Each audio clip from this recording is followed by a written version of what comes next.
Bienvenidos jugadores, soy el Mariscal Tutorial y hoy nos cambiamos el sombrero de almirante por el fedora de Indiana Jones porque nos disponemos a explorar las ruinas perdidas de Arnak, un juego del matrimonio checo Minan Elwen que nos trae De Beer, originalmente publicado por Chess Games, y que está recomendado para a partir de 12 años en adelante.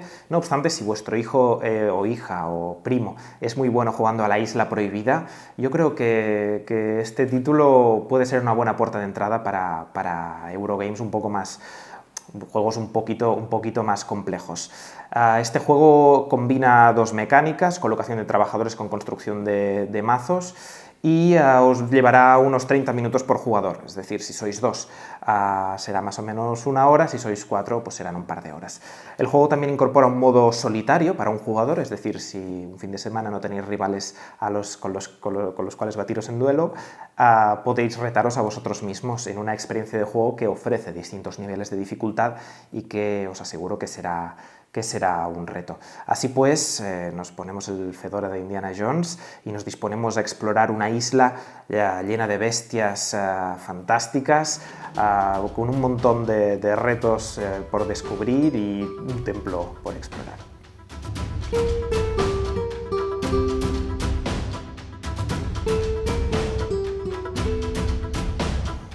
Bueno, pues ya hemos preparado el tablero, el setup de las ruinas perdidas de Arnak. Lo hemos preparado como si fuera para 3 jugadores ahora mismo para enseñaros los componentes. Como veis, tenemos de todo encima de la mesa. Tenemos distintos tableros, un tablero principal formado por 2 cuerpos y tableros individuales. Tenemos cartas con las que iremos formando nuestro mazo y que será el motor principal del juego. Tenemos losetas y tenemos componentes de distinta índole. El tablero principal nos muestra la isla que nos disponemos a explorar. Comentaros que el tablero tiene 2 caras. En este caso os mostramos el que contiene el templo del pájaro, pero si le dais la vuelta tendríamos el templo de la serpiente, que vendría a ser la versión más difícil del juego, la versión más complicada que os recomendamos jugar cuando ya tengáis cierto rodaje con el tablero inicial. Y luego tenemos el tablero individual, que como podéis ver el color se puede distinguir por el color de las tiendas y de estos pajaritos de aquí. Este tablero también tiene 2 caras, la de atrás serviría para jugar en modo solitario. Empiezo explicándonos el tablero individual, que tiene, como veis, tiene distintos espacios. En este de aquí habrá nuestro mazo de cartas ocultas, con las que iremos completando nuestra mano para jugar las acciones. En este lado de aquí tenemos 2 espacios para colocar los ayudantes, que ahora os explicaré lo que hacen. Y en la parte central tenemos nuestra parte aquí donde hay las maletas, están como las provisiones, ¿no? Los recursos que iremos tomando a medida que vayamos descubriendo la isla, con estos recursos que tenemos aquí, las tablillas, las puntas de flecha y los rubíes o gemas, las joyas. Estos 3 elementos son los que iremos descubriendo a medida que excavemos la isla, y por otro lado tenemos las monedas de oro y las brújulas, que de algún modo representan pues la financiación de nuestra expedición y el tiempo, la energía que invertimos en la exploración. Pues bien, todos estos recursos los iremos acumulando en esta zona del tablero individual, donde hay las maletas, y esta parte superior, que incluye estas acciones y estos espacios, esto estará destinado a los ídolos, que son estas losetas de aquí, ¿de acuerdo?, que tienen una cara plana, ¿no?, con la imagen del ídolo, y esta parte de aquí que nos muestra un beneficio. Esto os lo contaré cuando os explique, cuando los pongamos encima de la isla, os explicaré cómo los disponemos y cómo los conseguimos. Esto para contaros cómo funciona el tablero individual. Luego tenemos las cartas. Como os decía, para mí es la parte principal del juego porque es lo que nos permitirá, lo que definirá qué acciones podemos hacer y cuáles no. Cada jugador empieza con una mano inicial de cartas formada por estas 4 cartas, ¿vale?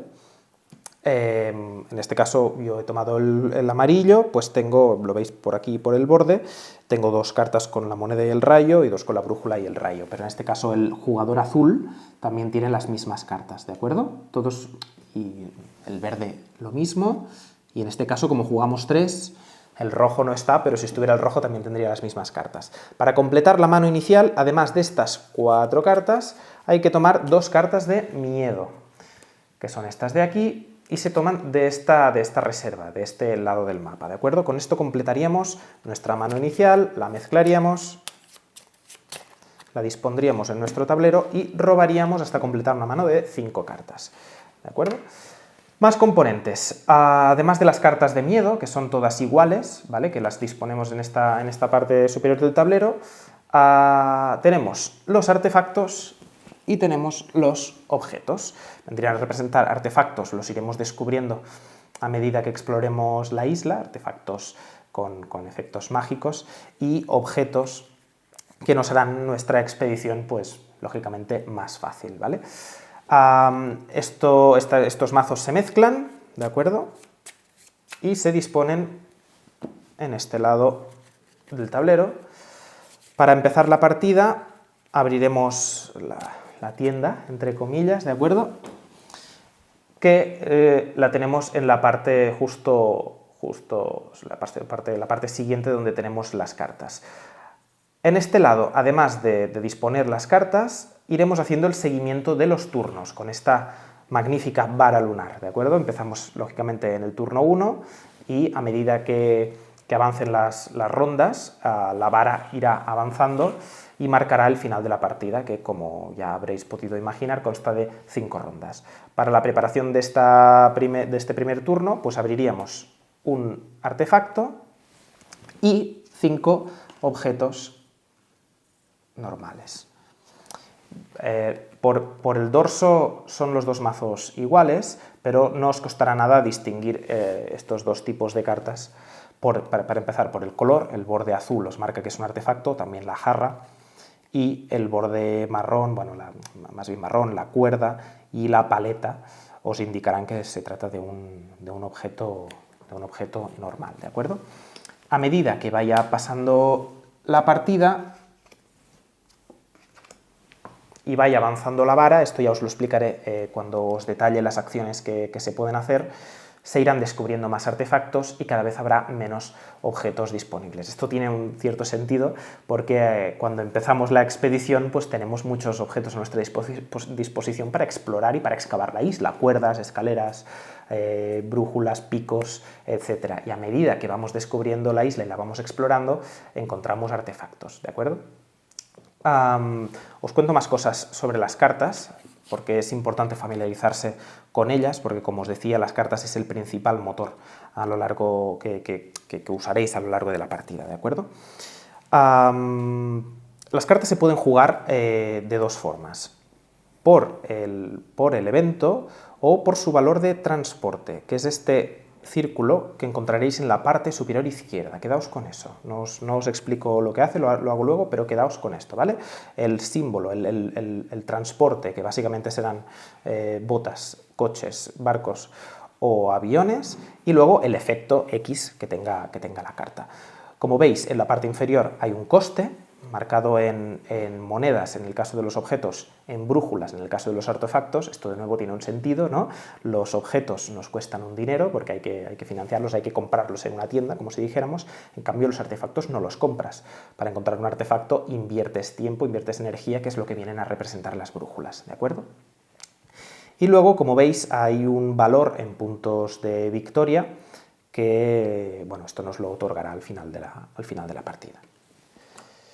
Muy bien, explicadas las cartas, paso a explicaros lo que vendrían a ser las losetas. Todavía no las hemos puesto, no las he puesto porque quería contaros que dependiendo del número de jugadores que vayan a jugar la partida, habrá modificaciones.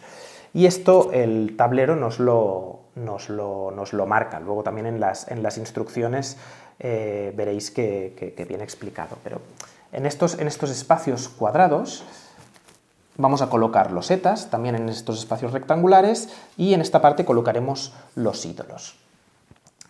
¿Qué viene a representar esto? Esto, como os comentaba, desde este tercio del tablero hasta acá, es la isla que iremos explorando, y esta parte es el templo, el templo de las ruinas perdidas de Arnak, que nosotros como investigadores, como aventureros, vamos a tener que ir investigando hasta llegar al final, ¿de acuerdo?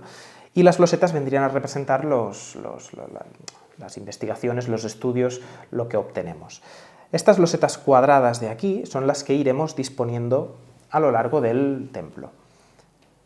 Hay muchas, no jugaremos con todas, solo jugaremos con algunas de ellas, para ello las mezclamos, y esto le da un punto de rejugabilidad del juego, porque no siempre tendréis el mismo templo y con el mismo número con el mismo efecto que tengan las losetas. Por ejemplo, pues entonces tomo estas de aquí y las voy poniendo en los espacios marcados a tal efecto.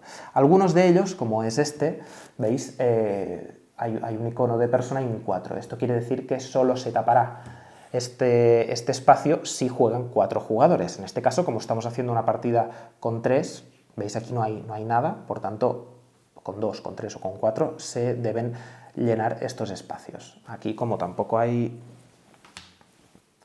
ninguna marca, lo ponemos. En este caso, 4 no lo ponemos porque estamos haciendo una simulación con 3 jugadores.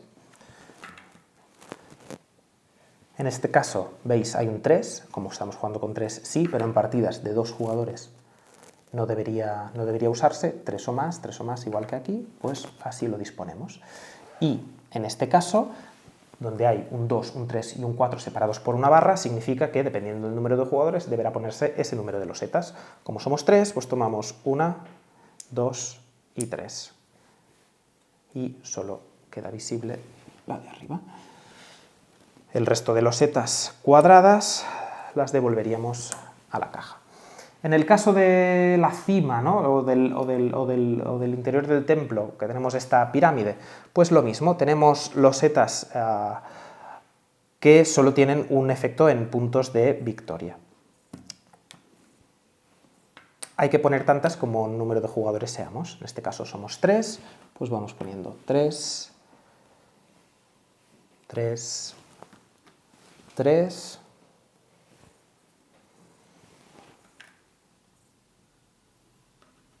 y lo mismo para los valores superiores. En este caso también somos 3 jugadores, con lo cual vamos a poner 3 y 3. Y para la cima, las losetas que nos dan más puntos de victoria, también 3. Es decir, todos los jugadores, en este caso, tendrán la opción de conseguir todos los premios. El resto de losetas nos sobran porque para partidas con 4 jugadores habría que poner estas. Nos quedaría así el templo. Luego hay que disponer los ídolos, lo mismo que nos ha pasado con las losetas cuadradas. Hay más ídolos que espacios disponibles, con lo cual los mezclamos por la cara oculta y vamos disponiendo lo que nos pide el mapa. Pues en este caso, ¿veis? Hay que ir poniendo encima. Esto viene a representar el premio que nos llevaremos en caso de explorar estos territorios. En estos 8 espacios solo hay que colocar 1, en estos 4 hay que colocar 2. Uno con la cara con el efecto descubierto y otro con el efecto tapado. ¿De acuerdo? En este caso pues abrimos este que ya lo tengo abierto, este tapado.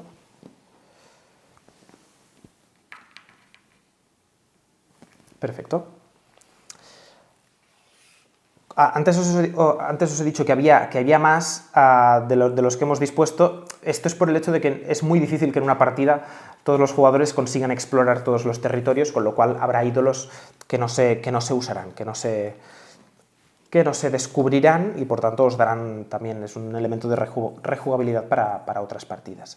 Finalmente tenemos estas losetas pequeñas que por un lado nos representan una ola y por el otro nos muestran un símbolo que corresponde a estas 5 primeras localizaciones de la isla, Esto nos sirve para tapar un espacio en función del número de jugadores que seamos. Si juegan 4, no se tapa ninguno de los espacios. Si juegan 2, se tapan todos. Y si juegan 3, como es nuestro caso, se tapan 3 aleatoriamente, ¿de acuerdo? Haríamos una mezcla.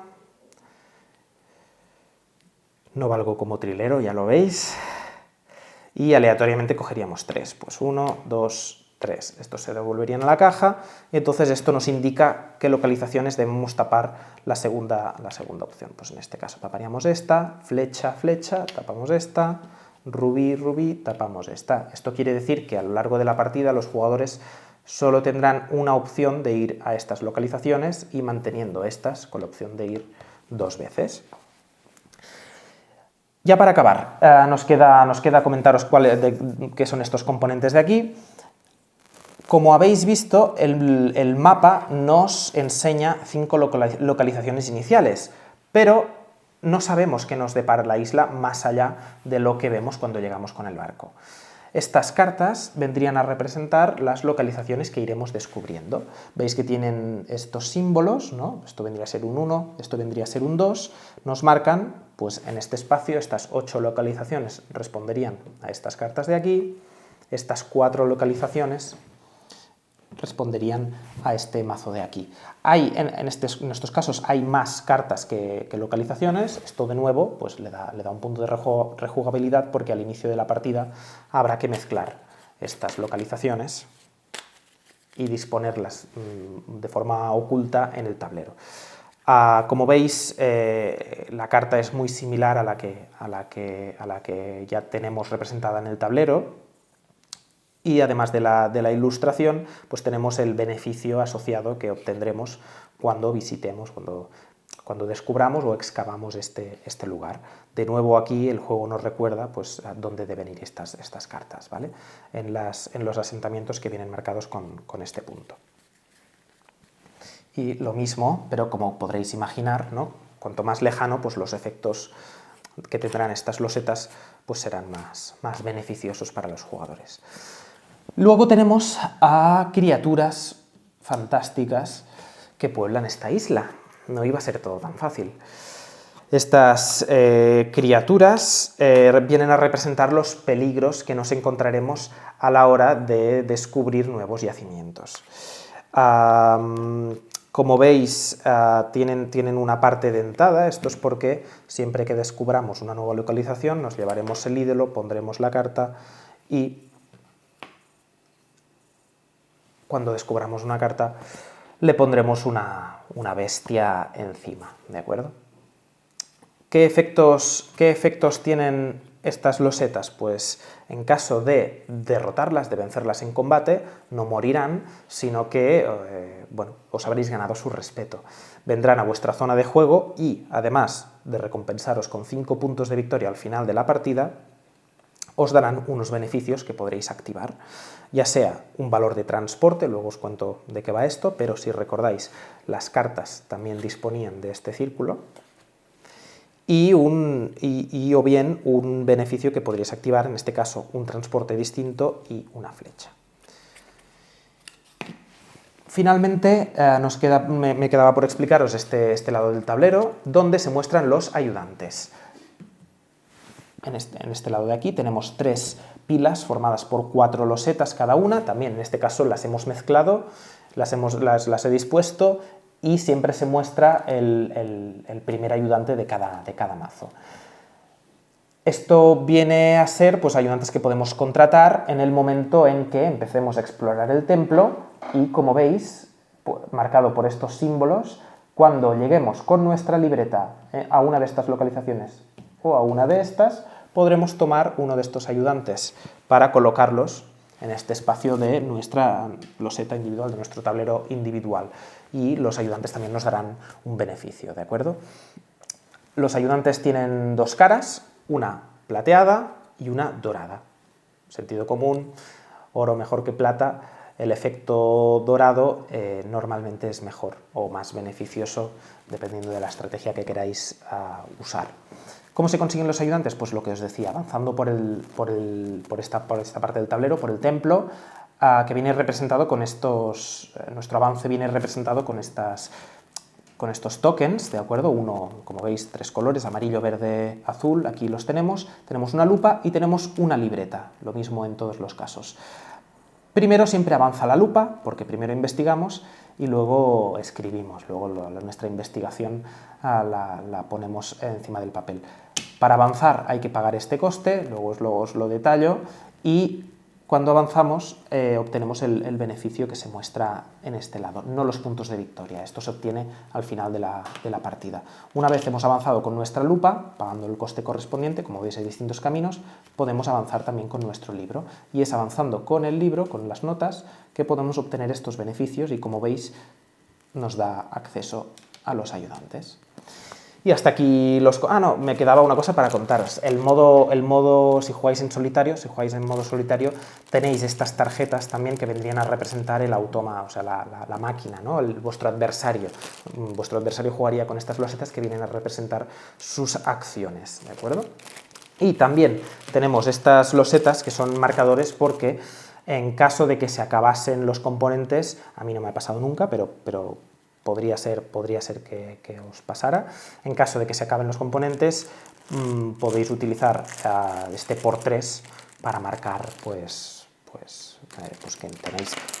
que tenéis 3 en vuestro tablero y devolverlos a la reserva, porque en principio son ilimitados. Por un lado hay el por 3 y por otro lado hay las cartas de miedo, porque en caso de que se acaben las cartas de miedo, lo que haréis es robar estas losetas.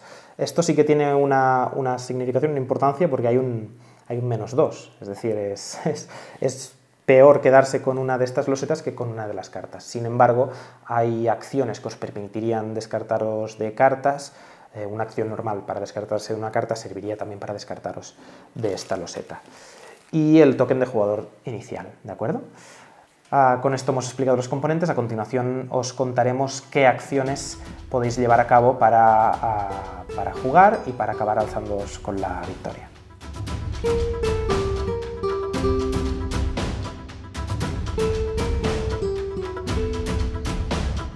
Bueno, pues a continuación os explicaré qué acciones se pueden llevar a cabo en las ruinas perdidas de Arnak. Antes, algo que me he dejado, y es que en la configuración inicial de la partida, el primer jugador, marcado con el token de reloj, las instrucciones nos dice que el primer jugador debe ser el primero en haber ido por primera vez a un sitio. En este contexto de pandemia y de COVID igual no lo podéis cumplir, pero yo os propongo otro, que es el último que haya visto una película de Indiana Jones, por ejemplo.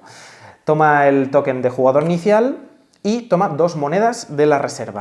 El siguiente jugador en sentido horario, es decir, hacia la izquierda, toma una moneda y una brújula. ¿De acuerdo? Y el tercer jugador, para compensar que será el último en jugar, tomará 2 monedas y una brújula.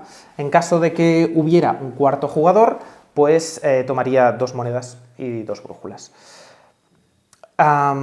¿Qué acciones podemos hacer en las ruinas perdidas de Arnak? Podemos jugar 7 acciones principales y tantas gratuitas como queramos, siempre que se acompañen de una acción principal. ¿Qué 7 acciones podemos hacer? Podemos llevar a nuestro arqueólogo a excavar a un sitio que esté descubierto. Como veis, podemos hacer esta acción 2 veces porque disponemos de 2 arqueólogos. Y podríamos mandar un arqueólogo a cualquier sitio que esté descubierto pagando su coste. Es decir, imaginad que yo lo quiero enviar a esta localización, tengo que disponerlo aquí y hay que pagar el coste que nos muestra, en este caso el tablero, que es una bota. ¿Cómo se paga este coste? Bueno, pues con nuestras cartas. Recordad que para empezar a jugar yo debo robar 5 cartas. Como os he dicho antes, todos empezamos con 4 más 2 de miedo, con lo cual solo os quedará una carta en vuestro tablero, y entonces en función de las cartas que tengáis en la mano podréis saber qué acciones hacéis. ¿Cómo pago esta bota para irme aquí? Pues pagando la bota que nos muestra la carta en la parte superior izquierda. Yo pagaría esta bota y podría moverme aquí. Como os comentaba antes, hay distintos tipos de requerimientos de transporte. No es lo mismo ir andando que ir a un sitio lejano donde necesitarás un vehículo, un automóvil, tener que cruzar el mar, tendrás que ir en barco, o si vas muy lejos tendrás que utilizar algún avión, que en este caso no viene mostrado en el mapa, pero el avión viene a ser un comodín, nos sirve para todo. Hay ciertas correlaciones por lo que respecta a los transportes. Esto viene muy bien explicado en la hoja de ayuda al jugador, también en el manual, pero que vendría a ser esta que veis aquí, ¿de acuerdo? El avión nos permite hacerlo todo, el automóvil y el barco nos permiten jugar, lógicamente, automóvil y barco, y también la bota, pero un automóvil no nos sirve para jugar un barco y un barco no nos sirve para jugar un automóvil. Y finalmente la bota, que simplemente sirve para ir andando a un lugar, ¿vale? Pues en este caso, como veis, también habría podido pagar mi bota con cualquier de estos valores, porque como os decía, tanto el automóvil como el barco nos sirven para pagar una bota, pero como entenderéis, esta carta de miedo no tiene ningún otro efecto que proporcionarnos este icono de aquí, y en cambio estas, como os explicaré a continuación, sí que nos dan un poco más de versatilidad y nos permiten hacer más cosas, con lo cual a nivel estratégico pues a mí me interesa más gastar esta carta que sitúo en mi zona de juego, aquí a la derecha de mi tablero personal.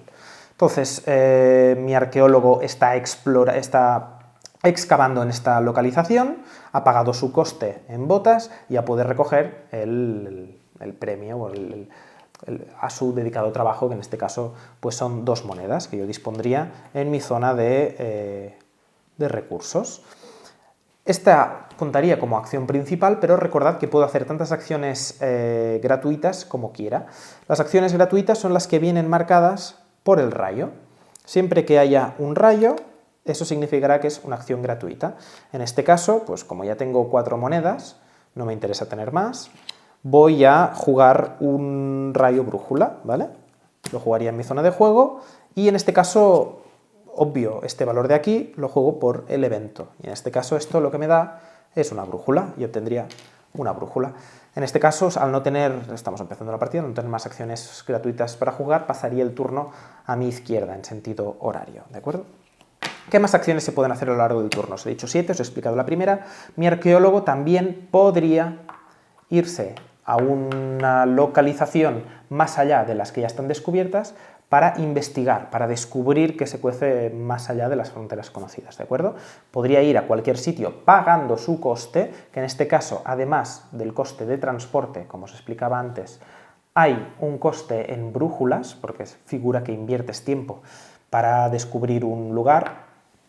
Y una vez satisfecho este coste, esto es básico, primero hay que pagar siempre el coste, aunque luego lo que nos dé nos servirá para pagar. Primero hay que pagar este coste, ¿de acuerdo?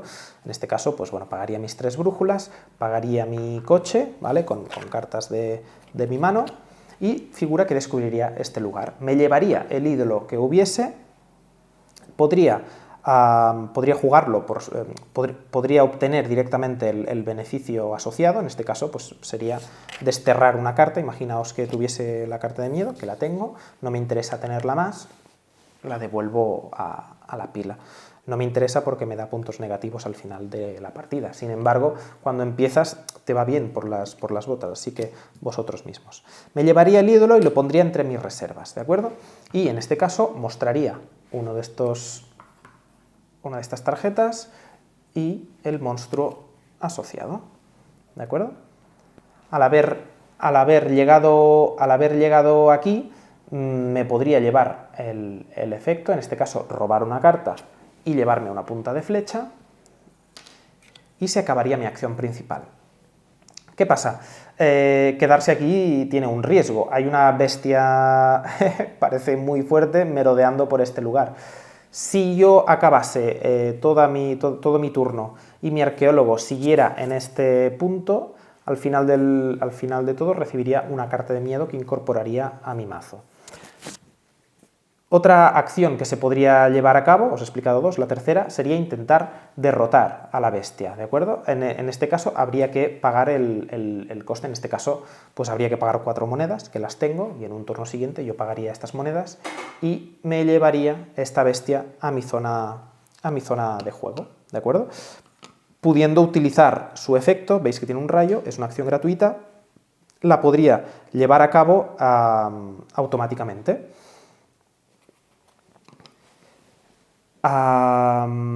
Tercera acción explicada. La cuarta, nos podemos ir de compras. Podemos comprar artefactos u objetos pagando el coste indicado en la parte inferior de la carta. Simple, ¿verdad? Imaginaos que yo quisiera comprar esta carta, pues pagaría el coste y en el caso de los objetos se cuentan como usados y habría que ponerlo al fondo de nuestro mazo.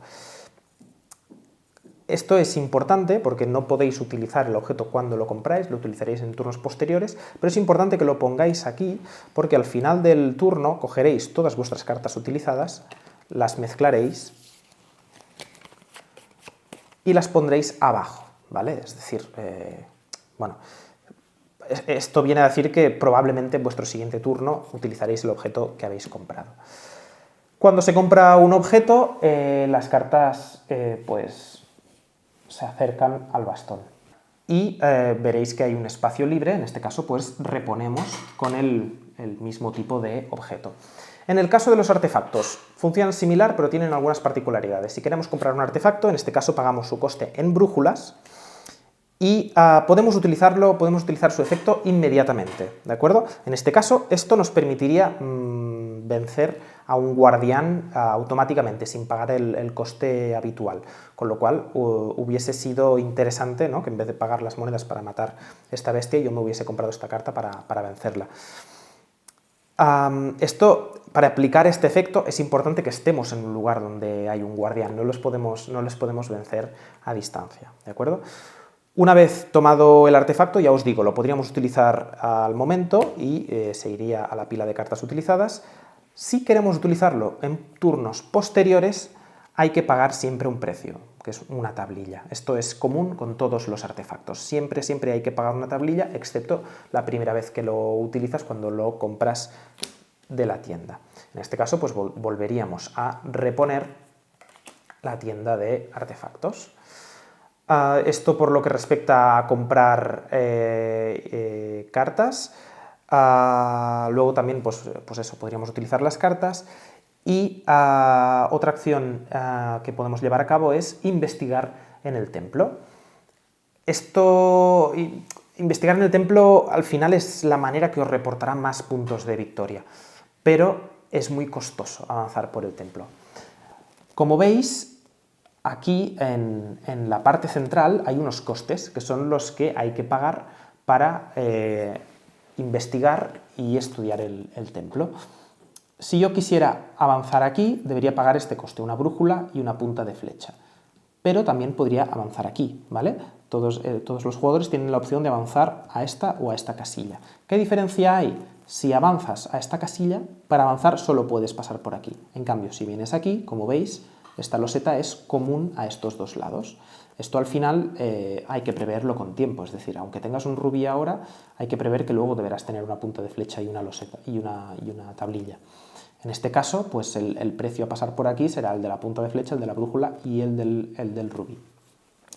En este caso es importante ser el primero, ahí hay una carrera científica, una competición científica, porque cuando llegas a un lugar donde hay una loseta, te la quedas, ¿vale?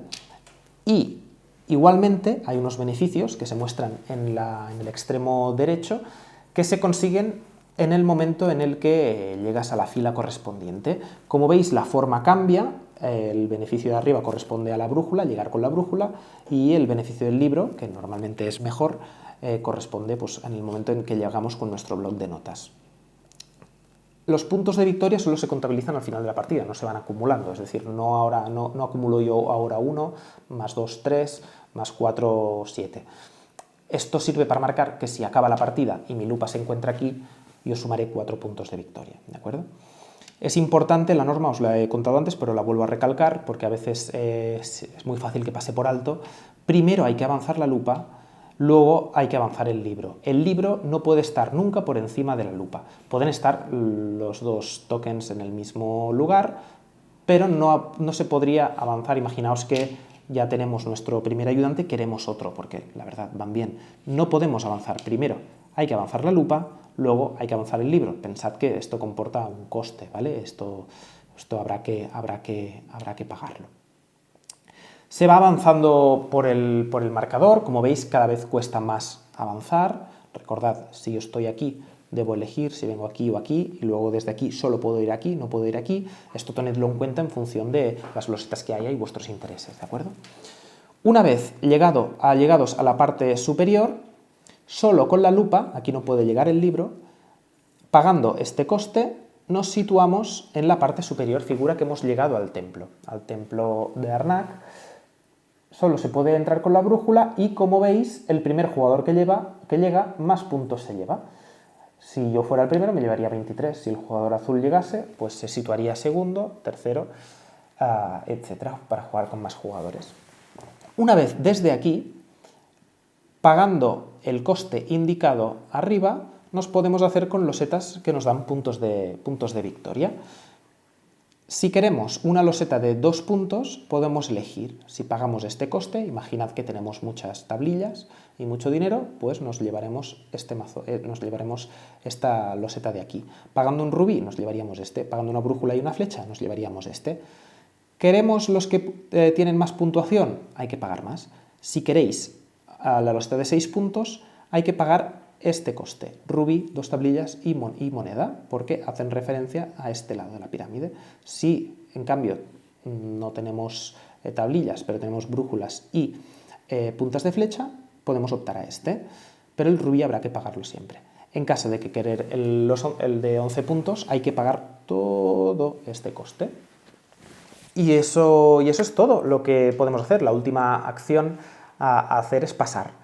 Si pasamos, ya no volvemos a jugar a lo largo de este turno. Es importante saber eso porque hay que gastar todas las acciones gratuitas que tengáis antes de llegar al punto de pasar. Es decir, guardaos una acción principal para hacer todas las acciones gratuitas que os queden al final del turno. Recordad que para hacer una acción principal muy habitualmente hay que pagar un coste, ya sea para comprar las cartas, para visitar yacimientos, investigarlos o descubrirlos, y para avanzar por el templo, ¿de acuerdo? Como veis, los ayudantes os darán una acción gratuita y al final el objetivo de este juego es hacer combos, intentar combear al máximo posible para avanzar, descubrir y ganar puntos de victoria. Una vez han pasado todos los jugadores, se resetea lo que vendría a ser el tablero propio del jugador y la tienda, ¿de acuerdo?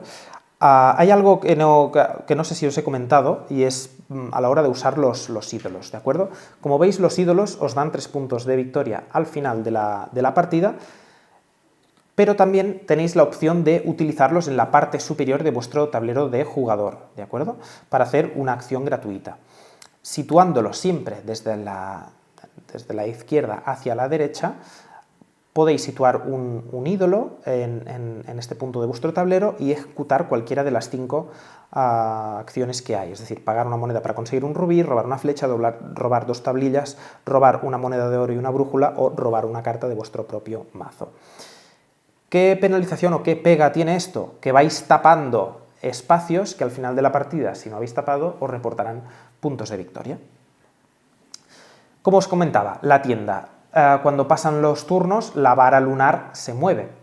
Para empezar, lo que hay que hacer es desterrar las 2 cartas que hay alrededor de la vara. Desterrar quiere decir descartar, ¿vale? Pero descartar que se van del juego.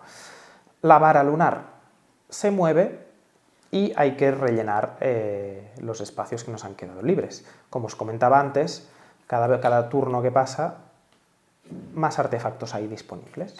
Pues una vez hemos movido la vara lunar y hemos rellenado las cartas, nuestros arqueólogos vuelven a nuestra tablilla personal. Recordad que si os encontrabais en algún yacimiento donde hubiese un monstruo, un guardián, perdón, donde hubiese un guardián, en este momento debéis robar una carta de miedo como penalización. devolveríais las cartas jugadas una vez mezcladas al final de vuestro mazo y robaríais hasta completar una mano de 5 cartas. 5 cartas. El token de jugador inicial pasaría hacia la izquierda y empezaría un nuevo turno. A continuación os voy a explicar las condiciones de victoria y os daré una pequeña valoración.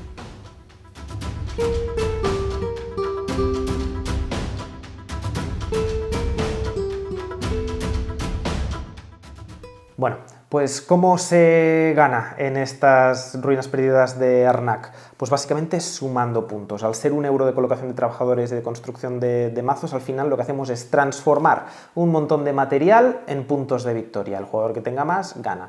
¿Cómo hacemos el recuento? Pues gracias a esta libreta que tenemos a nuestra disposición y donde en este punto del juego, llegados al turno 5, vamos completando nombre del jugador y el tablero de investigación, lupa y diario, pues se sumaría hasta donde habrían llegado las fichas, ¿de acuerdo? Imaginad que estuviésemos así, pues en este caso se sumaría, pues 23, el amarillo sumaría 23 por la lupa, más 2, porque el diario ha llegado hasta aquí.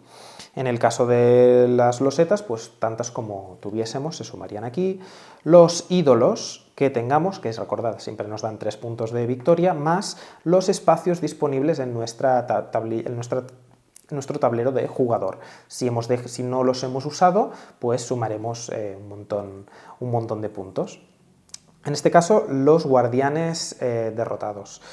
Cada guardián derrotado te da 5 puntos, como veis en la loseta, pues en este tracking se sumaría, los puntos que te proporcionan objetos y artefactos y los puntos negativos de las cartas de miedo que tuvieseis en vuestro mazo. Sumar y el que tenga más puntos gana. En caso de empate, ganaría el jugador que ha llegado más lejos en la investigación. En caso de que se mantuviese el empate, el que tuviese más losetas. ¿Que se mantiene el empate?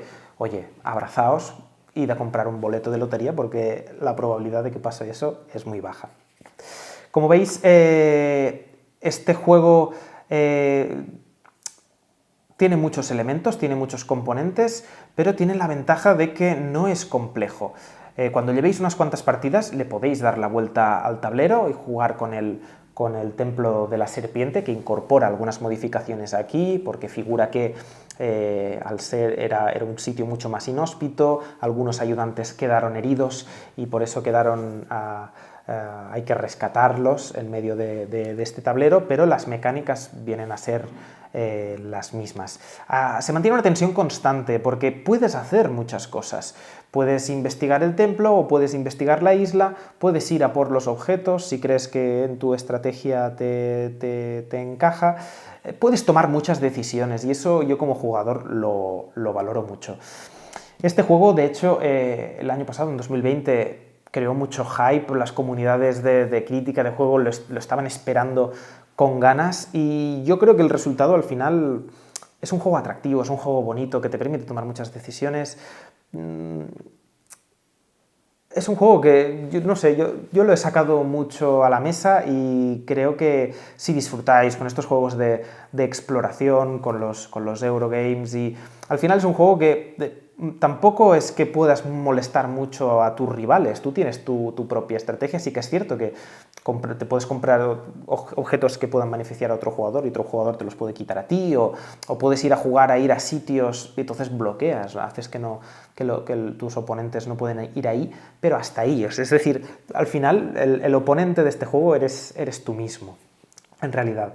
Y en este sentido también es interesante la variante a un jugador que ofrece un reto, porque puedes graduar el nivel de dificultad.